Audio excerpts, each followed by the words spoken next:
बिस्मिल्लाहिर्रहमानिर्रहीम। आज के इस वीडियो के अंदर हम ऑक्यूपेशनल हेल्थ को रिवाइज करने वाले हैं। इस चैप्टर के अंदर ऑक्यूपेशन की डेफिनेशन और इसकी टाइप्स को पढ़ना है, फिर ऑक्यूपेशनल हेल्थ और इसके ऑब्जेक्टिव फंक्शंस को पढ़ना है, एर्गोनॉमिक्स क्या होता है, ऑक्यूपेशनल डिजीज कौन सी होती है, न्यूमोकोनियोसिस क्या होता है। स्ट्रिक्टली स्पीकिंग इस चैप्टर में से जो एससीक्यू आता है वो 2 से 3 जगह से आता है। ज़्यादातर आपने सिलिकोसिस को देखा होगा, लेकिन सिलिकोसिस को आपने याद रखना है। इसके अलावा सिलिकोसिस के अलावा न्यूमोकोनियोसिस की प्रिवेंशन को रट्टा मारना है। और नंबर 3 आपने याद रखना है लेड पॉइजनिंग को। कभी कभार एस्बेस्टोसिस का भी सिनेरियो आ जाता है। बस ये इन 3-4 जगह से एससीक्यू आता है, बाकी चैप्टर को रीड कर लेना। तो स्टार्ट करते हैं वीडियो को। ऑक्यूपेशन ये वो एक्टिविटी है जो हम परफॉर्म करते हैं ताकि पैसा कमा सके। अब ऑक्यूपेशन डिफरेंट टाइप का होता है। ज़राअत का जो पेशा होता है या इंडस्ट्रियल ऑक्यूपेशन है, education, defence, administration, tourism, health related या कुछ मिसलेनियस भी होती है। अब हम ऑक्यूपेशनल अफेयर्स पढ़ लेते हैं, यानी ऑक्यूपेशन की क्या क्या चीज़ें हमने पढ़नी है। Number 1 duty time.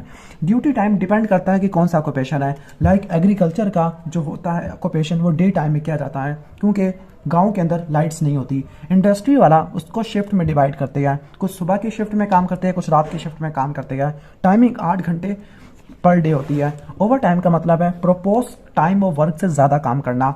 मोस्टली इसका काम होता है कि ज़्यादा पैसे कमाना। अब ज़्यादा पैसे कमाने की भी क्या वजह है? गरीब बंदा है, कम तनख्वाह मिलती है, बड़ी फैमिली है, लालची बनता है, कर्जे चुकाने हैं, या खुद जानबूझ के कर रहा है, या दूसरी रीज़न है। इसके बाद पार्ट टाइम जॉब है जो कि डेवलप कंट्री में देखने को मिलती है, जहाँ पे स्टूडेंट थोड़ा बहुत अर्न करते हैं ताकि अपनी स्टडीज़ को सपोर्ट कर सके। फिर सीजनल ऑक्यूपेशन होते हैं।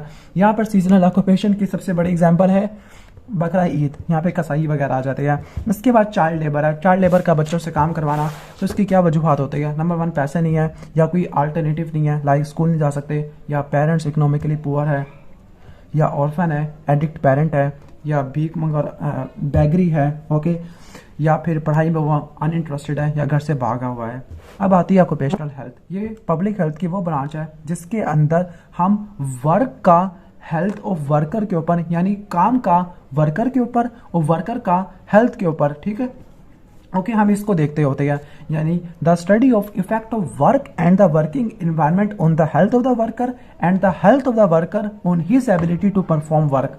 हेल्थ का वर्क के ऊपर और वर्क का हेल्थ के ऊपर, तो उसको ऑक्यूपेशनल हेल्थ कहते हैं। अब इसके क्या ऑब्जेक्टिव होते हैं? 5P होते हैं। Number 1 promotion maintenance of highest standard of health. Number 2 prevention of disease. Number 3 protection, placing. और नंबर 5 वाला ये भी कोई पी था लेकिन अडाप्टेशन से रट्टा मार लो। अब इसके फंक्शंस क्या होते हैं? लोगों को उनके सूटेबल काम में प्लेस करना, उनको मेंटेन करना, ट्रीटमेंट प्रोवाइड करना, ओके, उनके हैजर्ड्स को रिमूव कर देना, रिस्क को रिमूव कर देना, स्क्रीनिंग करना, हेल्थ एजुकेशन प्रोवाइड करना, सर्विलेंस और इन्वायरमेंटल कंट्रोल, ये फंक्शंस होते हैं। अब एर्गोनॉमिक्स का मतलब है जो बंदा जिस जॉब के लिए फिट है उसके लिए वो जॉब दे देना। The fitting of the job to the worker is the called ergonomics, यानी जो बंदा जिस काम के लिए अच्छा है उसको उस चीज़ की नौकरी दे देना। अब है सिकनेस एब्सेंटिज्म। सिकनेस एब्सेंटिज्म का मतलब है कि ओके कि रीजेंट लीव को बार बार, यानी बार बार छुट्टियां करना, अदर देन सिकनेस। सिकनेस ना होने के बावजूद भी छुट्टियां करना, इसकी क्या वजूहत होती है? नंबर 1 इकोनॉमिक कॉजेज है, लाइक अगर छुट्टी करके पैसा मिल रहा है तो वो क्यों काम करे। नंबर 2 सोशल कॉजेज है, लाइक शादी वगैरह आ गई है, या घर का रिपेयर कराना है। मेडिकल कॉजेज है, लाइक कोई बीमारी आ गई है, या कोई नॉन ऑक्यूपेशनल कॉजेज है, for example drug addiction, alcoholism वगैरह। इसकी प्रिवेंशन को छोड़ दो। अब आती है occupational disease. Occupational disease lungs की हो सकती है, स्किन की हो सकती है, सीएनएस की हो सकती है। लंग्स में पहला है pneumoconiosis. Pneumoconiosis interstitial lung disease है। और भी बहुत सारे डिजीज है, asthma, COPD, alveolitis, eosinophilic pneumonia, emphysema, chronic bronchitis, rhinitis, tracheitis. जबकि स्किन डिजीज के अंदर contact dermatitis, allergic dermatitis, acne infection, punctate ulcer, painful burns, boils, alopecia, granuloma, depigmentation, ये डिजीज आ जाती है। सबसे मेन डिजीज है न्यूमोकोनियोसिस। न्यूमोकोनियोसिस एक डिजीज नहीं है, बल्कि ये ग्रुप ऑफ डिजीज है। लाइक ऐसा डिजीज जो किसी रिस्पायरेबल फ्रैक्शन ऑफ केमिकल डस्ट के लेने की वजह से हो, लाइक केमिकल डस्ट की इनहेलेशन हुई है जिसकी वजह से लंग्स के एल्वुलाई की इरिवर्सिबल फाइब्रोसिस हो गई है। This is called pneumoconiosis.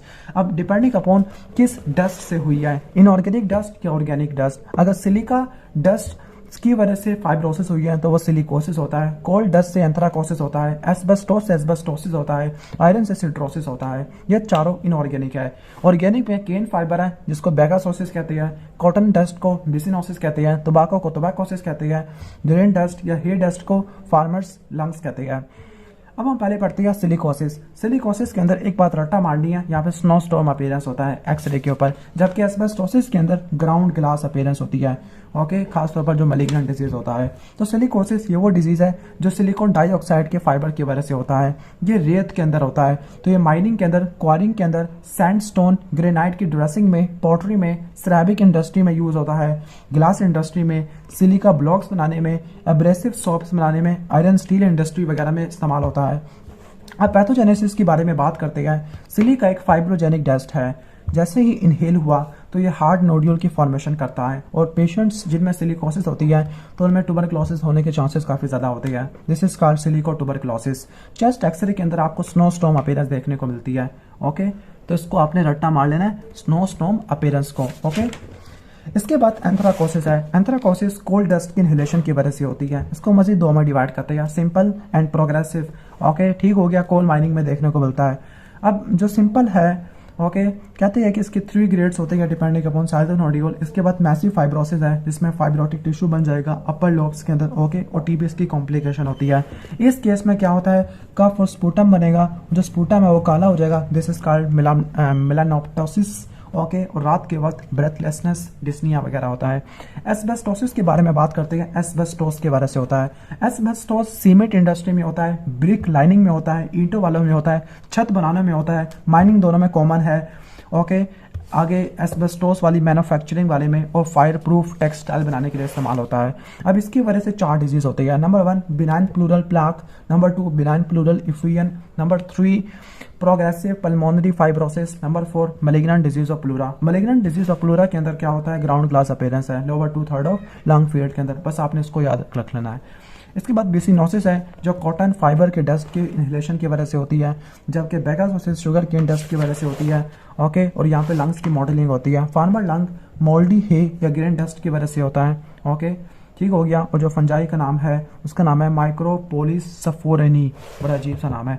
अब न्यूमोकोनियोसिस की प्रिवेंशन एग्जाम में बहुत ज़्यादा पूछी जाती है, उसको अच्छे से तैयार कर लेना। तो इसके 3 मेजर्स होते हैं न्यूमोकोनियोसिस को प्रिवेंट करने के।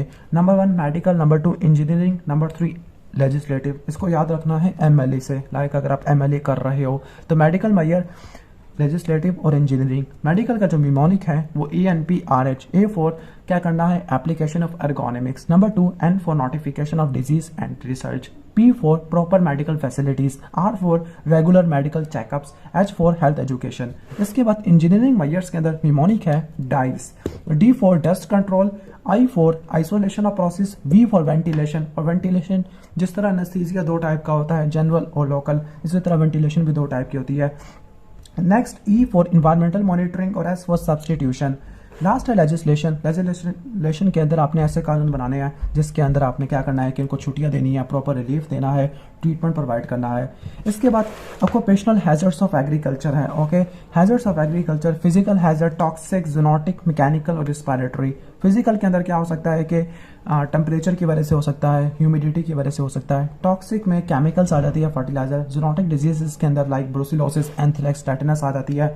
मैकेनिकल हैजर्ड्स के अंदर मशीनरी आ जाती है। रिस्पिरेटरी के अंदर वही डस्ट, ग्रेन, कॉटन, हे वगैरह, इनकी डस्ट का एक्सपोजर आ सकता है। ओके, फिर आगे measures of general health promotion, इसको छोड़ दो। फिर management plan to prevent occupational disease. अगर आपसे पूछे न्यूमोकोनियोसिस की प्रिवेंशन तो आपने ये लिखनी है, लेकिन अगर आपसे पूछे ऑक्यूपेशनल हेल्थ डिजीज ओवरऑल की तो फिर हेडिंग तो वही है, मेडिकल, इंजीनियरिंग और लेजिस्लेटिव, लेकिन थोड़ा सा यहाँ पे आकर चेंज आ जाएगा।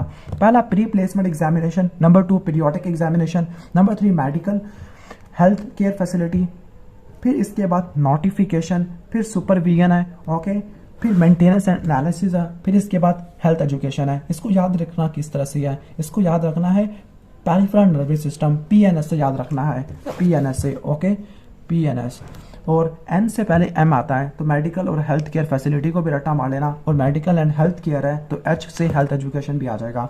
बाकी इंजीनियरिंग मेजर्स के अंदर सारे वही लिख देना, और लेजिस्लेटिव के अंदर नए कानून बनाते हैं जिसके अंदर हम रिलीफ प्रोवाइड करते हैं, ये लिख लेना।